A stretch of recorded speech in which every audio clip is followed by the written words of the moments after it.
m'appelle Jean Dalmeda, je suis professeur à l'Université de Lille, je suis mathématicien. Bon, je l'ai trouvée très intéressante en fait.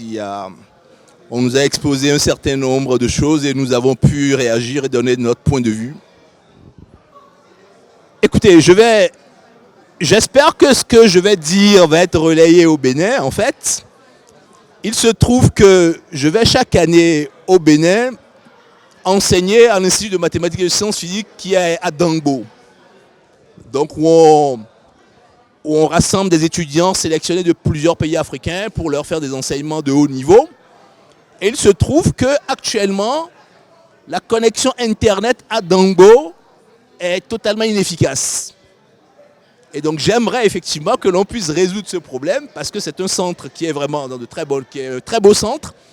Et donc il y a un certain nombre de conditions minimales qu'il faut mettre en place de manière à pouvoir attirer plus facilement des enseignants-chercheurs du monde entier qu'ils aient envie de venir travailler là.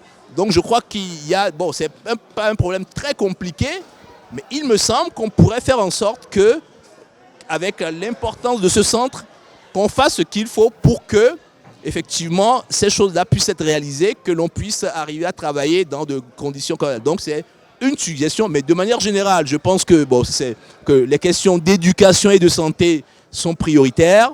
Je pense qu'on s'en occupe, mais voilà, je n'ai pas les éléments très précis pour pouvoir dire voilà ce qu'il faudrait faire en plus. Mais au moins pour l'un des domaines que je connais, je pense par exemple à ce centre, et je pense de manière générale à l'université. Je crois vraiment qu'il y a des choses là. Je pourrais vraiment faire des recommandations très précises en fait sur ces choses-là. Voilà. Alors moi j'ai trouvé cette rencontre très enrichissante parce qu'il y a plusieurs faits d'actualité sur le programme d'action du gouvernement dont on n'était pas forcément personnellement, dont je n'étais pas au courant. Il y a beaucoup de choses qui se disent sur les réseaux sociaux, mais on n'est pas forcément au courant de tout ce que le gouvernement, tout ce qui se passe actuellement dans le pays. Et moi j'ai appris beaucoup de choses. Sur le plan sanitaire concernant l'Arche, je trouve que c'est une très belle action, c'est un très bon projet et j'espère qu'il ira loin, qu'il ira vraiment loin et que ça ne va pas d'ici 1 ou 2 ans, qu'on ne va pas l'arrêter, qu'on ira très loin dans ce projet.